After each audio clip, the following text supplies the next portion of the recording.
There are some things I'll take a chance on, but life is already enough of a gamble for me to put my whole nest egg in the share market. So I take a calmer path. By investing in private credit, I know my money could be growing, not yo-yoing.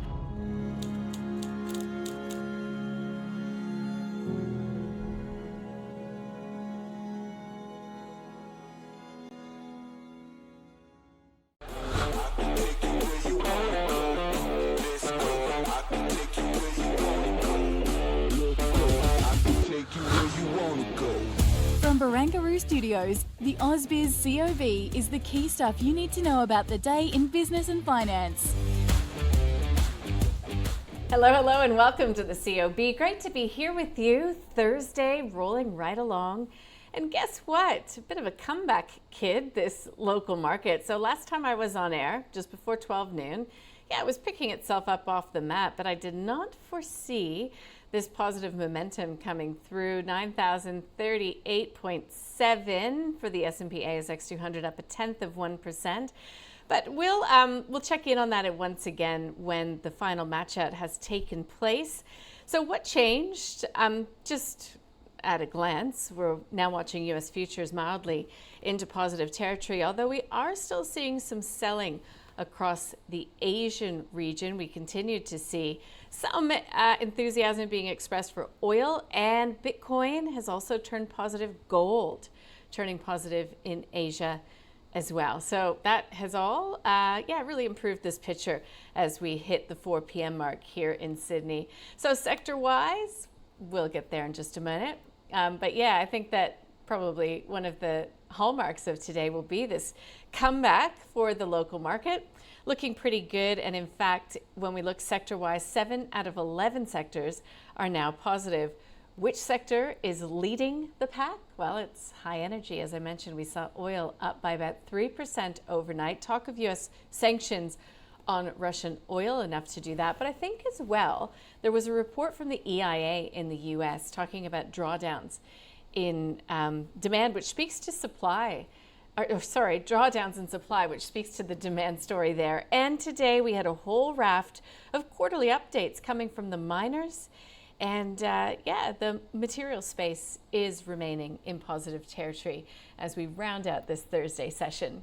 Here we go. Here's a look at the gold miners. This is Northern Star, Evolution, and Newmont. So again, seeing a bit of buying here today.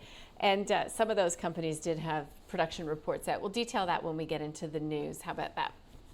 Energy, Karoon was also out with a quarterly update. It's nice when quarterly updates coincide with the price rising of the base commodities. So there you go. Karoon Energy up by close to 10%, $1.58. We saw some selling, though, in the banks. The financials was actually one of the worst performing sectors. So CBA down by 1% to $172.06. One of the worst performing sectors, of course, was Infotech as a whole, down by pretty close to a percentage point. We saw, as you know, Tesla and Netflix reporting after the bell, both getting hit.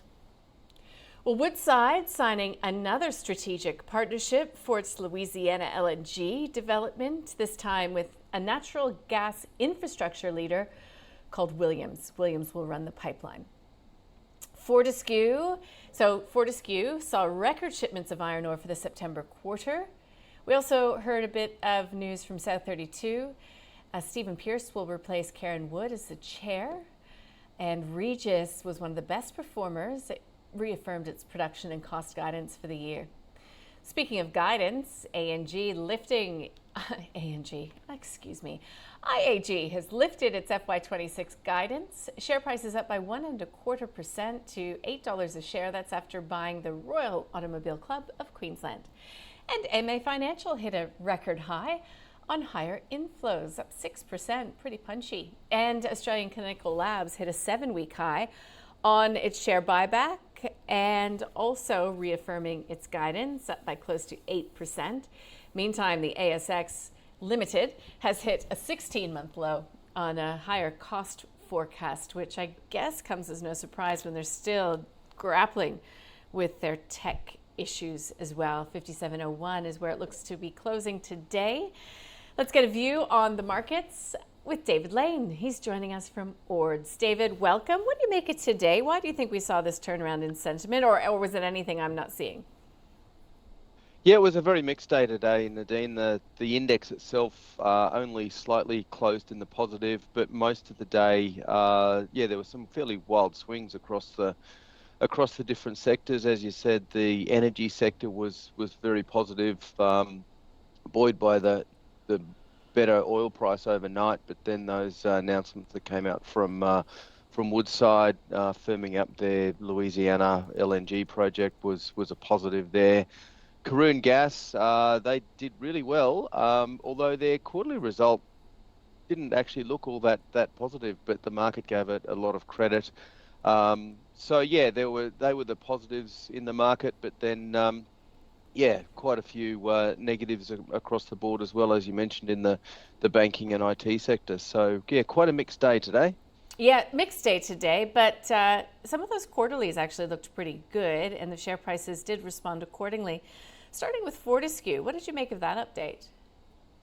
Yes, you're right. It was a reasonable result, slightly ahead of market expectations. The quarterly report or quarterly production was down slightly, but the year-on-year was up and ahead of production. And Fortescue have been benefiting from reasonable iron ore prices as well, which the other miners have. A lot of the analysts have been predicting for some time that the iron ore price goes down to around $80, but it still seems to be holding up above that $100 mark, so holding in relatively well. And Fortescue, a very solid manager and able to manage their balance sheet quite well also. So a mild positive in today's market.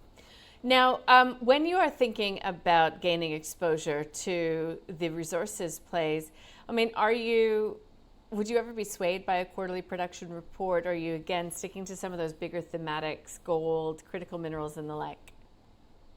Oh, they're certainly important, and it's something that our analysts do keep a very close eye on. They'll have expectations in advance of that result, and let us know whether or not it was significantly different to what they and the market were anticipating. So it does have a bit of an impact on the short-term movements. But really, I think the long-term view is what we're most closely looking at. Yeah. Okay. So when it comes to some of the other updates coming out, it's sort of like a mini reporting season, isn't it? The AGM season. So we have had an update from Super Retail, also Hello World. Did anything catch your interest there? Yes, you're right. It's a time when companies get in front of their shareholders and give a bit of an update. In terms of the retailers, they'll often give an update on the trading in the first, in the case of Super Retail, the first 16 weeks of the financial year. Their sales were up about 2.8% for the first 16 weeks. Sorry, 2.6% on a like-for-like basis and 4.5% overall. So generally, it was relatively positive. Although the thing that management did say is that they're still uncertain about the outlook for consumer spending.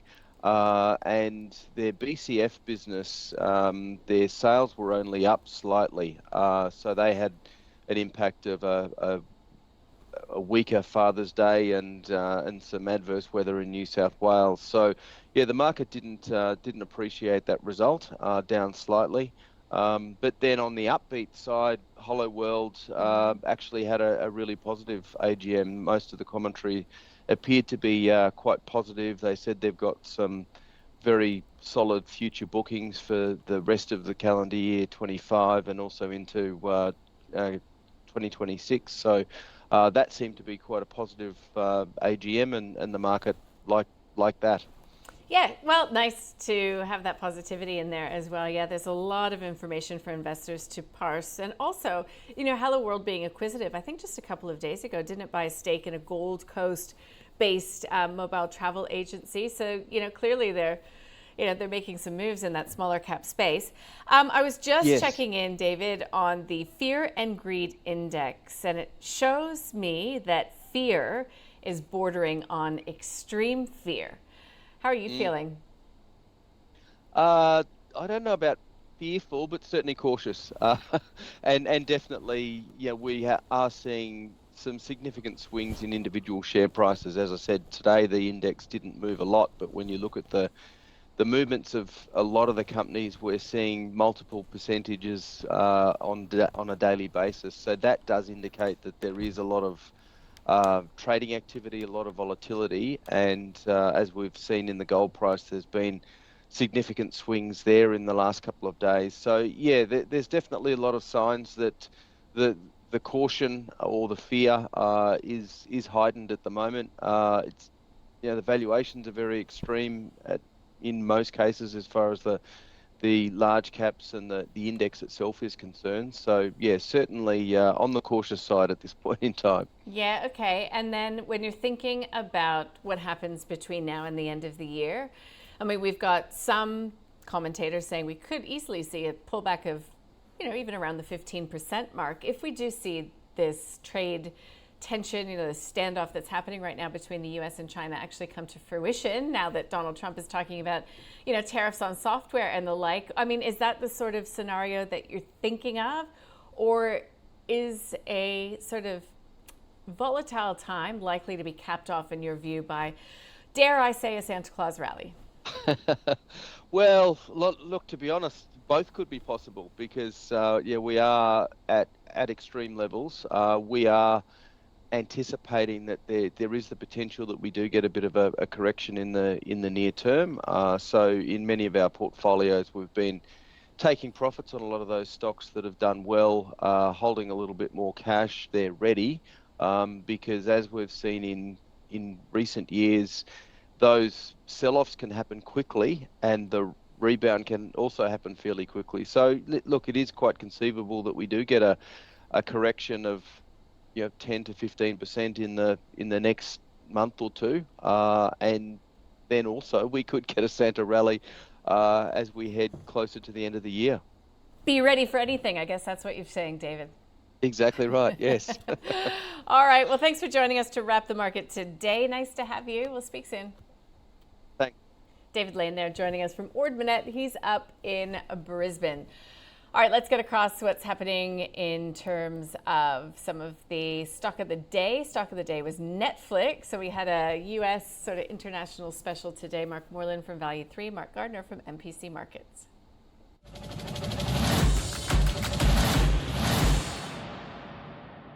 I think Netflix has been a fantastic business. It's done 29% average return for the last 10 years. So you've got 118,000, sorry, not 10 years, they haven't been going for 10 years, whatever the years it is, but you've got 118,000 profit on your 10,000. So it's been a brilliant investment. They've got a fantastic algorithm, their business model is brilliant. My understanding is their earnings are actually up 15% underlying over this period. So there is nothing wrong with their trajectory. It is this abnormal, if you like, which is a tax bill in Brazil. Now, whether it's reasonable or not, I have no idea. I don't think there's a justification of the share price dropping the way it did. I'd say it's a buy here at the moment, and I quite like the fact that it's come back. That Brazil thing, that'll pass. But I just think the market's super high, just broadly at the moment, and I think people are kind of looking for excuses to maybe take some profits because it's probably the best. I think it's the best 3-year run we've had since like the 90s. Just in the equities market. So it's been great. Yeah, but it's been fantastic. But people, I feel like a genius. But people are starting to people are starting to get a little bit. There comes a time where you've got to actually take some off the table, and people are concerned. And Trump doesn't help with that, and all the uncertainty, and the government being shut down, and private credit, and yada yada. So. I think if you give even the smallest excuse this earnings season, people will probably will trim and you'll have reactions like this. But long term, I think it makes it a good buying opportunity. So I'm going to say a buy.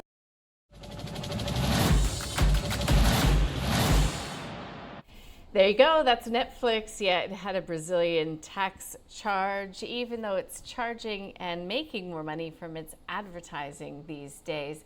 We'll continue to follow U.S. quarterlies as well, but it was, to a large degree, quarterlies here, production, that helped drive the market. In fact, Karoon, you heard David Lane from Ords mention it earlier on, up by 9.4% to $1.58. Good day, though, as I said, with the oil price rising as well. PLS, one of the best performers today, that's up by 5%. Ampol, 4.5%. Oil as well, and Woodside rounding out that list. When we look at some of those companies that did lag at the broader market, look no further than Mesoblast, Hyperion X. No news that I can see with those guys, but Perpetual, it did have its AGM. Shares down by close to 4%. Deep Yellow out with a production update, but again, it's also dealing with the fact that its CEO stood down with no notice. And Digico Infrastructure REIT as well was one of the worst performers. Again, not seeing any news with that one. So let's take a look at the smaller end. VHM Limited looking good, up by 17.5%. Freelancer up by 14 and half percent, roundabout there, to 24 cents per share. And if we're looking at Baby Bunting, up by 12%. And I'm just going to look because I have a feeling they might have had their AGM. No, I'm not seeing any news. Decider AI Industries as well, up by 12%. Laggards, Cobalt Blue, right through to Adairs. Adairs down by 9% to, that's about $2.15 on your screen. And again, I'm just checking to see because I don't think that we talked about it. Yeah, Adairs is worthwhile talking about. It's seen its price target cut by 7% to $2.80 per share, 9.5% by Jarden. Price target cut, 6% by UBS. All of that coming in the wake of its AGM that was held yesterday. I was out of the office yesterday. That's why I didn't hear about that one. I thought that would be of interest to our viewers. Okay, tonight we get U.S. existing home sales coming through. Of course, we are gearing up for that big inflation read as well. That existing home sales is tipped to lift by 1.5%, which would be good news because home sales have been so anemic in the States.